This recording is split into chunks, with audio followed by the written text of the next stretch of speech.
to help us. I'm going to ask one more that comes up, and that's failure. And you talked a little bit about this, but I guess I'm curious, why do creative people have to be more comfortable, more able to think about failure than everybody else? I mean, why is that a kind of key aspect of being creative? Yeah, I mean, let's be honest, failure sucks. We're not saying that failure is fun. It's just that if you embrace it as the way that you learn, you can kind of disarm it a little bit.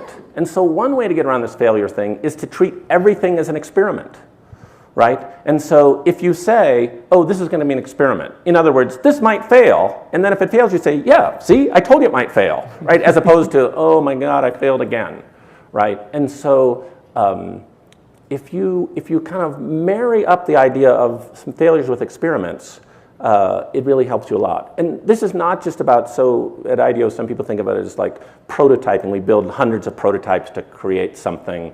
But it's far from that. It is a philosophy about how you make change in the world. So I was just talking a minute ago about Jim Hackett, just a wonderful guy who's just retired as CEO of Steelcase. Jim went to his senior management team. This is quite a long time ago. Went to a senior management team and said, hey guys, it was mostly guys at the time. He said, hey guys, he says, anybody notice that we're the largest maker of system furniture in the world, and yet we, the executive management team, sit in these nice paneled closed door offices? Anybody think that might not be exactly the right thing to do? So he wanted to announce big change. He wanted to take people out of their offices. Now, if you've ever worked in a company and gone through a change of space of any kind, this is intense. This is like highly politicized. So he said, I could have done big change. So big change would be old way, new way. He said, I could have announced like we're blowing up your offices and you're going to live with this new system. He said, I could have done that, and one by one, every single manager that reports to me would come into my office and spend an hour telling me why they were special, and it could apply to others maybe, but couldn't apply to them. He said, I'd have gotten resistance. But he said, I didn't announce big change. I announced small experiment. And what he said to his team, and you can apply this to any initiative you're working on. He said, I propose the following experiment. He said, in this experiment, I'm going to leave your nice paneled offices intact, and I'd like to invite you to join me, because he's doing it too, join me in the open air leadership community, in which we will use the best of our tools, and you'll be out in the open, and you'll communicate with each other, and you'll communicate with our team at large. And he said, all I ask is that you give this an honest try, right? And then a really important part of this experimentation process, Jim says, and my promise to you, right? And Jim is this guy of deep integrity, and everybody took him at his word. He said, my promise to you is do this with me for 6 months, and at the end of 6 months, what is not working, we will address. We will try to figure out how to make it better. He never said, and you get to go back to your old office. He never said that. But he said, yeah, I promise you we will address it. And so Jim got 0 people complaining or dragging their feet. Because honestly, who could drag their feet? It's like, no, boss, 6 months? No, I'm not the kind of person that could do something for 6, even if your boss wasn't the CEO, that would be very hard to say, oh, no, I never try anything new, right? So they did it without complaint. They did it, and then 20 years passed. And so when we were working on the Creative Competence book, I actually talked to some of the Steelcase leaders who were still there and said, it's way better. It's way better. We have much better communication with each other, with the company at large. It's better, right? He got them to better, not by announcing big change. He did it by announcing small experiment. So if you can do this with yourself, by the way.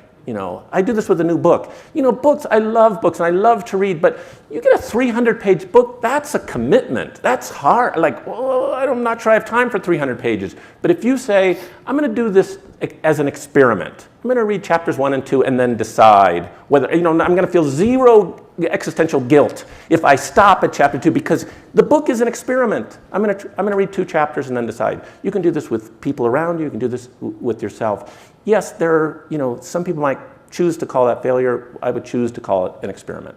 And again, chapter 7, if you're going to read one.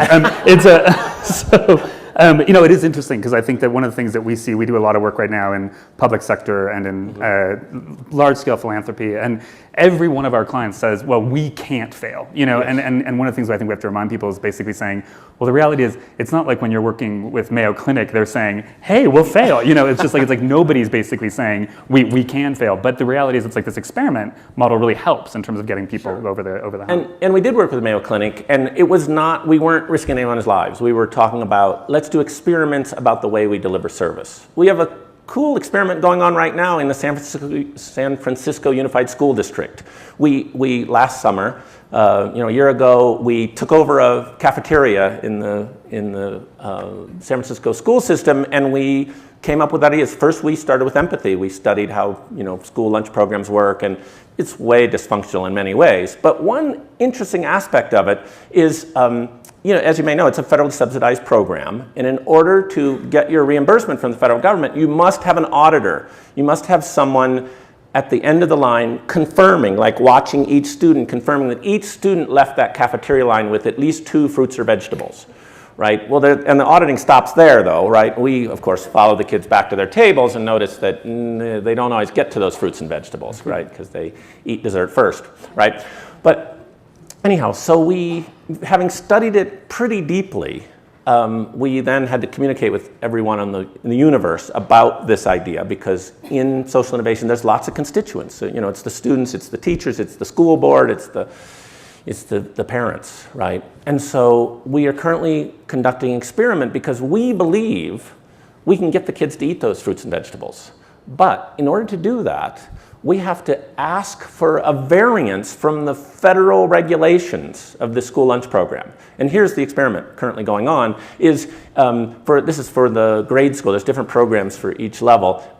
They sit down and lunch gets served kind of dim sum style. They sit at the table where there is not yet any food, and a cart comes by and delivers their food course by course. Right, so you got these kids who've been super energetic, they've just come off the playground, they're hot and they're sweaty and they are hungry, right? Especially the kids that the food program is targeted at, which, they're from the food insecure households. We got hungry kids sitting at a table and a cart pulls up, and guess what the first course is? Nothing but fruits and vegetables. And we are positive the kids will eat the fruits and vegetables. But the federal government is not yet positive, and there's lots of people to make happy in the San Francisco Unified School District, and so it's still at the prototype stage. That's great. That's awesome. So I want to ask, I'm going to